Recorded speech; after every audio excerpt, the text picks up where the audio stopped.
Hi guys, TCG Striker here, and today we're back with a new video. Back when I asked you guys what kind of content you wanted to see on the channel, I had someone suggest a deck building tip video, and I thought that was a great idea, so let's just hop right in. When you're building a Tribe Strike deck, it's 1 Fortress card and 40 Warriors and Spells. Now, kind of as a general rule of thumb, because you want to run more warriors than spells. This is mostly because currently there is no good kind of deck to build where your win condition would be your spells, so your win condition is mostly going to be your warriors, so you're going to want to focus more on them than your spells.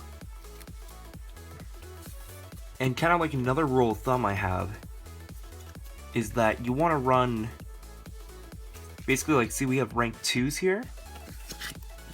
We're going to want to run more rank 1s than we do rank 2s, and more rank 0s than we have rank 1s. Now, why we do this is because, like, ranking up is a thing in the game, so if you want to play a rank 1, you will have to already control a rank 0 and rank it up. Then to play a rank 2, you have to rank up that rank 1. Which means you're kind of reliant on having the lower ranks in order to get out your high-ranked warriors. Now, this general rule of thumb does not apply to my Space Tribe deck, which has an equal amount of rank 3s to rank 2s, but that's because that deck draws so many cards that these little consistency issues aren't that big of a deal, because you're drawing so many cards that you pretty much see most of the cards in your deck. But I actually have a little formula that I tend to use, which is 7 rank 2s, 10 rank 1s, and 13 rank 0s. Now, I think this deck kind of strays away from that consistency. Like, we have 4, 8, 12, 14 rank 0s. Then we got 6, 9 rank 1s, and then 7 rank 2s. That's because it's just kind of how the deck is really built up. But it's mostly because of this card right here, which allows us to get out our War Beasts without using a rank 1. But, also in that deck formula, I run 10 spells. On all the decks I make, I always run 10 spells, because I just find it's a good number to balance out your spell to warrior ratio. Yeah, another tip I have is don't be afraid to use the warriors with no abilities. Like, we have Blade Shroom and Bacon in this deck, because these cards are really good in the game, kind of as beaters to take on some of your opponent's troublesome warriors, or even just to get some good damage off because they have no ability but a high power.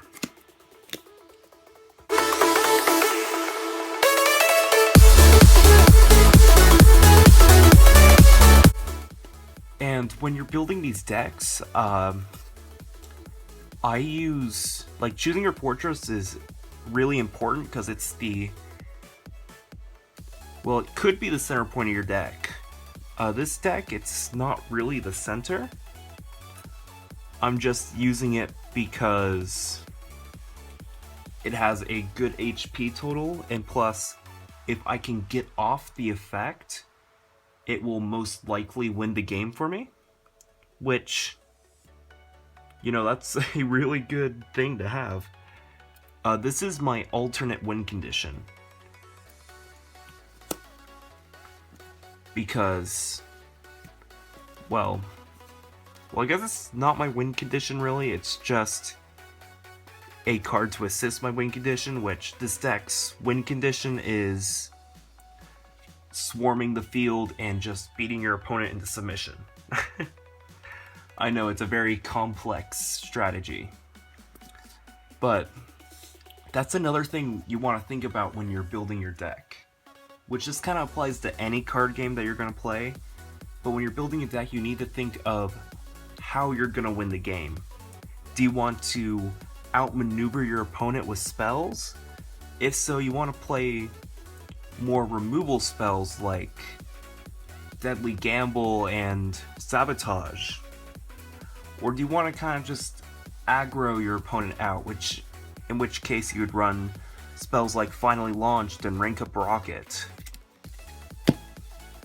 It really makes a difference, because when you're thinking about how you're going to actually win the game, you kind of see that the decks you build have a little bit more of a form and shape to them.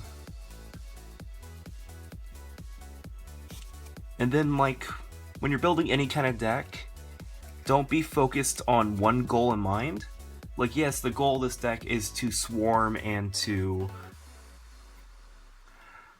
Sorry about that weird cut, I just had something I had to deal with real fast that kind of popped out of nowhere.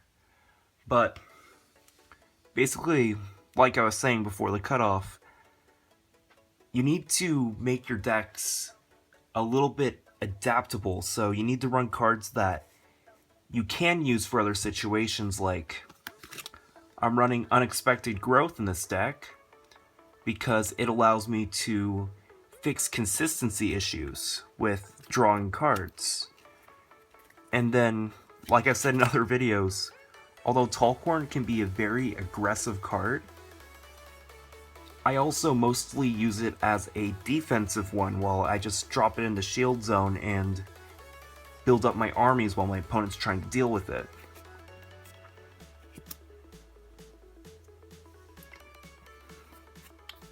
So yeah, this is gonna be the end of part 1 of my deck building tips. If you guys want to see more of these, then, you know, just like the video and tell me in the description if you want to see more of these, if this interested you. So I want to talk about the contest again. It's still going on. It's going to go on for... I'm going to be accepting submissions until the 20th of this month. So 19 days left to submit your art and your ideas.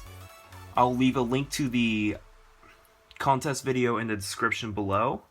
I'll also leave a link to my email, which is where you're going to drop off all of your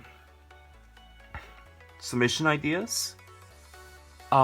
Like always, guys, if you liked this video, go ahead and hit that thumbs up. It makes me feel warm and fuzzy inside. If you like my game and want to see more of it, then go ahead and hit the subscribe button. Don't forget to read the description below for the contest and other weird things I throw in there. And have a fantastic Friday, guys. Goodbye.